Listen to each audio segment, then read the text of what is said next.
For today's water performance, I'm speaking to Stephanie Billen, who's the Fringe chair. Stephanie, looking forward to your first year? I am actually, yes. I think it's going to be really exciting. We've had this huge committee working really, really hard, and we've got loads of entrants, so it should be a lot of fun. And it's our 30th year. No kind of dread of taking the role up. I imagine you're so determined to see it come off well. Well, I probably had that dread round about last October, but I feel as if I've been doing it because I've been doing it behind the scenes. But we'll see. Maybe the night before I might get a few nerves. Tell us about your involvement then over the years. How long you have been involved in any other role? Well, I've been involved in the Fringe pretty much as long as I've been in Buxton, which is about 10 years. I came to Buxton about 10 years ago, and I was interested in there perhaps being a film society or film club. And I rang up the council and I got put on to Peter Lowe, who was then chair of a Fringe and was also interested in setting up a film club.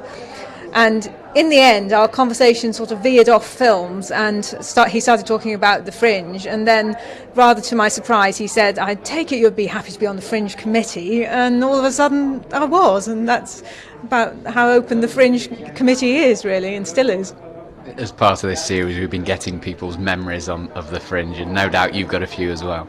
Absolutely, yes. I mean, if you've been involved that long, things happen, and I've been involved in some strange goings-on for the Fringe. Like, I thought it was important that we were represented in the carnival. Not everybody did, but we thought we'd do it anyway. And the first time we did it, it absolutely bucketed with rain, and we got sodden, and there weren't many of us doing it. Not many of the committee thought it was a good idea at all at that time.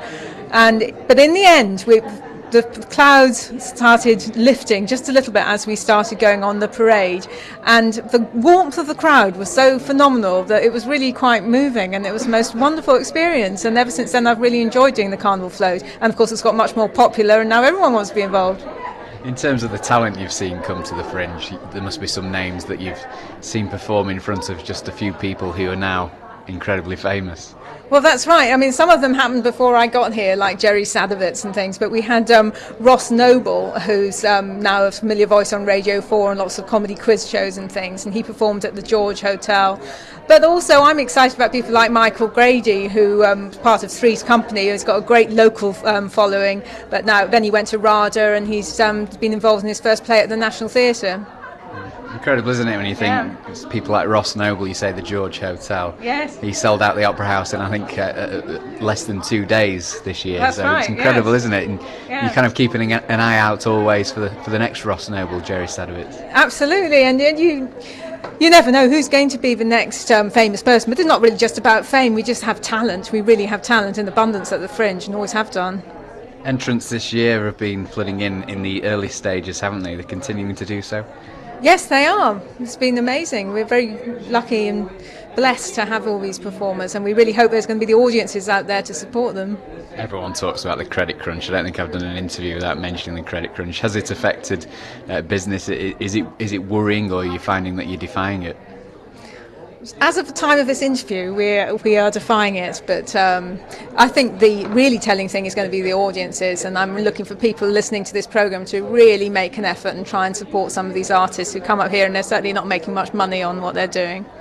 Obviously you became the chair this year or last year, and people made a point that you were the first female in the chair. Does that mean anything to you? Does it matter? Not too much, and it didn't really get picked up by the media particularly. So, but I will say that the committee is very mixed, and anyone can join the committee. And we have men and women, and we've had young people involved as well in the past. And I don't know. I think it adds a slightly different flavour to the Fringe, but it's probably a very subtle difference. We've spoke to so many people involved with the Fringe over the last 30 years, and it's been great to hear the stories, hasn't it? And obviously this is the last of the series, so time to really reflect on a lot of people doing a lot of hard work. Absolutely. I really love that series, and if people have missed any of it, it's all on the website www.buxtonfringe.org.uk on the archive page. You can actually listen again to those interviews, including from the very first chair of the Fringe.